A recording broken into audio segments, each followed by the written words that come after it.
Yoo yaarkifuna jaallatama kabajama hordoftoota hawwii Oromtiitu bakka fayyaa keessanii nagumaa jirtu jawaattu galata waaqayyoon nagaa kutii nagaan korraa faadhaa bagaa ifa masqalaatiin isin ga'een isiniin jedha hordoftoota kiyya nagaa kutii nagaan korraa faadhaan isiniin jedha nagaan keessanarraa faa akka ta'eef amantii guutuun qaba. Ganama kanaan immoo qorsii hojjetannee jirra. Hiriyee koo guuttanii jira foqii deemtee jirti. Amma siinachirraa gadi bututti maama viidiyoo waraabuu jedheedanii kana fakkaata wanti nu hojjetannee har'a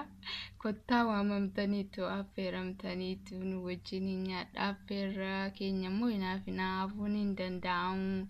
Isiniin jedha hordoftoota kiyyaa bunallee dhaabeen jira kunoo kinnituunillee akkuma dheengidda isinitti agarsiise sumaadha. Amma qamee jiraan isiniin jedha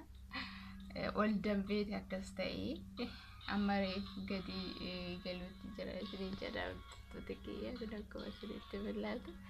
eegaan jira hiriyeen kun dhufti isiniin jedha hordoftoota kiyyaa bunallee danfisee jira wajjin dhugnu hinaafina waamamtaniitu affeeraa koo hafuun hin danda'amu isiniin jedha hordoftoota kiyyaa tole nagaa naaf ta'an isiniin jedha. Kun akkuma itti fuufetti jira viidiyoon kiyya hordoftoota kiyya affeerraa koo nafina isiniin jedheera qoonni keessan hafee jiran isiniin jedha. Nyaanni firiin koo qorsii nyaanni kaane ammoo buna dhuguutti jiran isiniin jedha hordoftoota kiyya anarra kaadimii hiriyee kootiiti buna buusuutti jira isiniin jedha viidiyoo keessa lixuu hin barbaanne isheenii. Kanaafidha anillee buna buusaa jira waan ta'eedhaaf viidiyoo keessa hin seenne isiniif waraabuutti jira viidiyoon isiniin jedha hordoftoota kiyya buna dhuguutti jirra kun amma qeeceera buna haala akkasiitiin dabarsuutti jirra ayyaanaarra isiniin jedha dura jirtanutti gammadaati ga'uun qoftiin ga'a waan ta'eedhaaf maatii wajjin jiraachuu dhiifna jettanii gaddi isinitti dhaga'amne isiniin jedha baay'een kan waggaa kana turan har'a hin jiranu kana yaadachuu qabna har'a ga'uun keenya baay'ee gammachiisaadhaan isiniin jedha. Kanaafiyyuu gammachuudha waan iddoo jirtanutti waan qabdanu soorata waan qabdanu uffatanii gammachuudhaan akkasiin dabarsitanuun dhaamsa isiniif dhaama kunoo asitti gaa akkuma beekamu jabanaanii fi rakaboon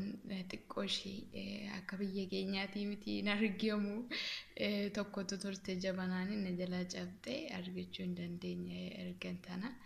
akkasiin isiniin jedha hordoftoota kiyyaa kunuuti haala kanaan dabarsutti jirra isiniin jedha. Nagaan yaadaaf karoora keessan guuttattanii gara maatii gara biyya keessanitti immoo galtanii gammachuu addaatiin akkasiin dabarsitanuu akka dabarsinu abdii amantiin qaban isiniin jedha nagaa fayyaanaaf ta'a ayyaana gaarii isiniif haa ta'uun isiniin jedha nageetti hordoftoota kiyyaa isiniin jaalladha laayikii sabiskiraayibii gochuudhaan viidiyoon hangalee keessanaaf ilaaluudhaan na jajjabeessaa isiniin jedha nageetti.